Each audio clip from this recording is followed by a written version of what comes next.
Commercial real estate. What are we looking at? Oh, golly. 2,988 banks that by the terms of their own regulators are too concentrated in commercial real estate. These are the medium-sized banks. By the end of this year, half of all commercial real estate loans will be underwater, and they are coming up for reset in 11, 12, and 13. The reason this is a bad problem anyway. Think about that. Nearly 3,000 banks out of a total of 8,000. It's the very banks that do small business lending who are about to get socked in the nose on real estate, commercial real estate losses. So we'll see banks going under because they've got We're already seeing too many loans out that will not be repaid. We're seeing banks that don't want to lend. Right. Because they see every dollar that comes in the door and say, I got to hold on to it to try to fill my commercial real estate hole, or else I will be going. Okay, I know you do have to go. So let me make this one. Joe Stiglitz, who you know, was here last night. Yes. Basically says he fears that we'll see a double-dip recession. So the economy has to do with inventory, has to do with the end of the stimulus, has to do with a whole range of issues. Unemployment staying at where it is. Do you have that kind of, even though you're a lawyer and not an economist, right, fear about this economy? I am afraid. I'm afraid because of what I see in the real economy. I'm afraid because I don't see books that are clean, balance sheets that have been cleaned up. I'm afraid because in October of 2008, Secretary Paulson came to the American people and he said the problem is toxic assets on the books of the banks. And they're still there. Right. I'm afraid... Although they're worth more than they were. Lucky us. Yeah.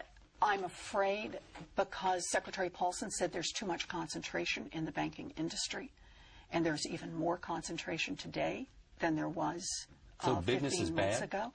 It's not that bigness is bad, it's that we've got concentrated risk, and that's what creates too big to fail, and that's creating distortions throughout our economy.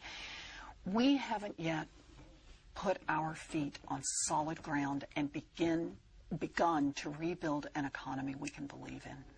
I hear you as saying that the mindset of the people making the economic decisions in Washington, Larry Summers, Tim Geithner, Christine Roma, and others, they look at the world through the wrong experience. Now, maybe you want to include Christine not in that, but certainly Summers and Geithner.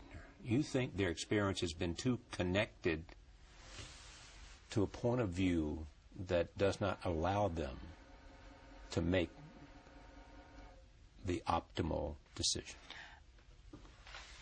I tried to make that as easy as I could. I think we have different worldviews. You and them. Yes. I just don't think we see the world the same way. And so, therefore, they shouldn't be in place. Well, I'm going to say it differently. I think that Summers and Geithner are smart. I think they're honorable. I think they approach the economy and the world through the largest institutions, and they see the world from a top-down perspective. I've spent 25 years somewhere else. Academia. No, come on. Summers and I started in the same places. No. Yes. I spent my time and my research on economic death and rebirth. And much of that was about what happened to America's middle class, how we have hollowed out America's middle class.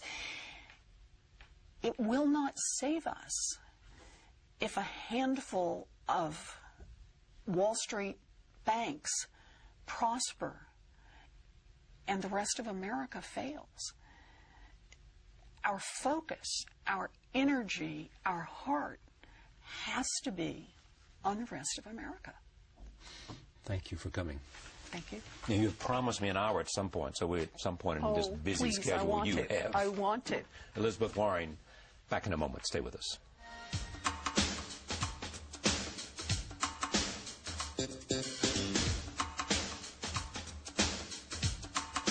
Over the past year, the Tea Party movement has grown.